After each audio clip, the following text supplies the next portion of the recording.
Hi viewers, this is the Market Buzz and you're welcome to our first episode. I have in the studio with me beautiful Samantha. Hi.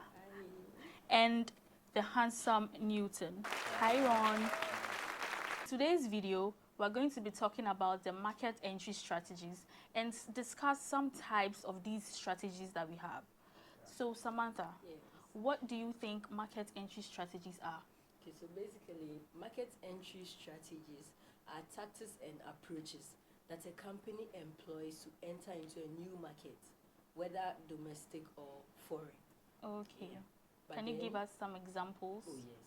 So we have types. Okay. Yes. We have types of market entry strategies. All right. So exporting, franchising, licensing, joint ventures, and then many others. Okay. Yes. Okay. So with the three types you just mentioned, can you please elaborate on exporting? Yes, please. So exporting has to do with a company trying to go international by exporting its surplus produce to another country, or trying to enter a new market in a different country. So from the domestic country to a country abroad.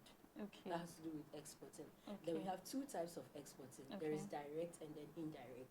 So with direct exporting, the company sells directly to buyers in the next country, like in the country abroad. Yes, Okay. sorry. And then in indirect exporting, the company provides or exports its produce to either agents or distributors, and then they now sell to consumers in the country abroad or in the new market abroad.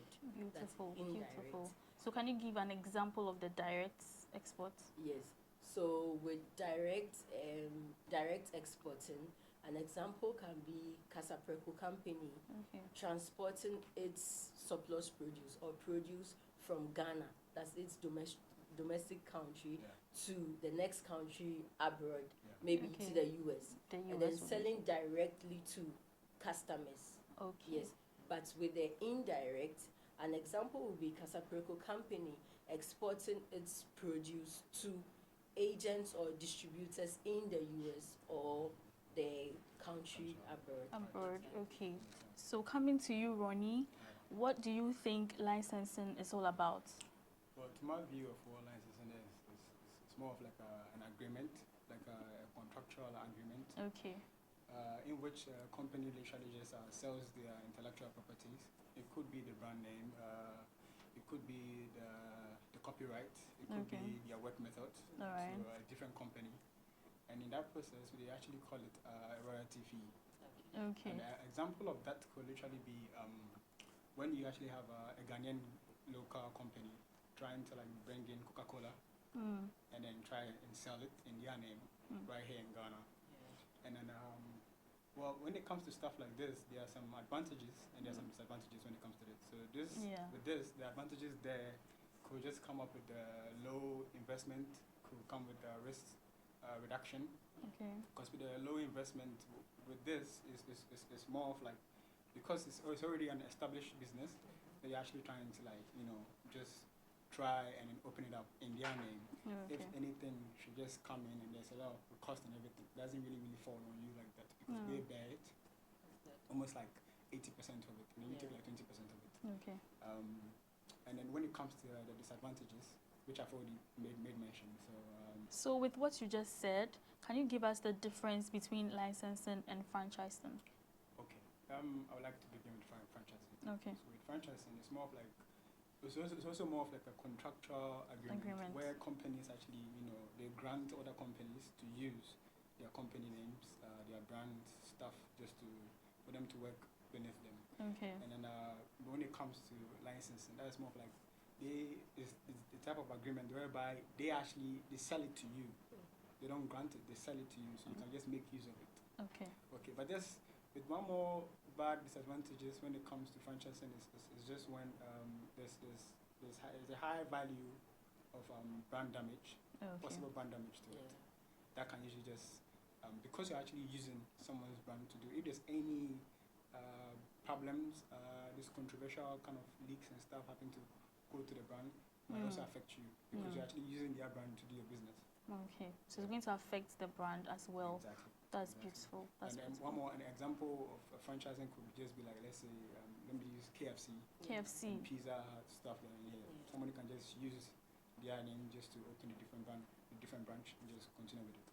Okay, so with this, the KFC example you just made mention of, so they're going to give you their EV marketing strategies, their recipes, everything. They are granting to it to you in their name, Okay. just to work with it. Colors. That's it. Okay, that's beautiful. That's beautiful. Thank you for that. And Samantha, you made mention of what exporting is and the examples and all of that. I would want you to give us some advantages that we can have when we go into export. Exporting, there is a potential for your company to go worldwide. Like you gain a larger audience, let me say that, when it comes to exporting. And also with exporting, there is high potential for high profits. Like there is the likelihood that you make a high profit. Once you are going to reach a wider audience or a wide market, you are going to make high profits. And then with the disadvantage, it can be cost intensive because going or producing to a country abroad or targeting new markets abroad, you need to have like higher produce to be able to serve the markets well. Yes, so there will be no shortages. We had a very educative and insightful session today, and don't forget to like, comment and subscribe to our YouTube channel. Until next, have a great day.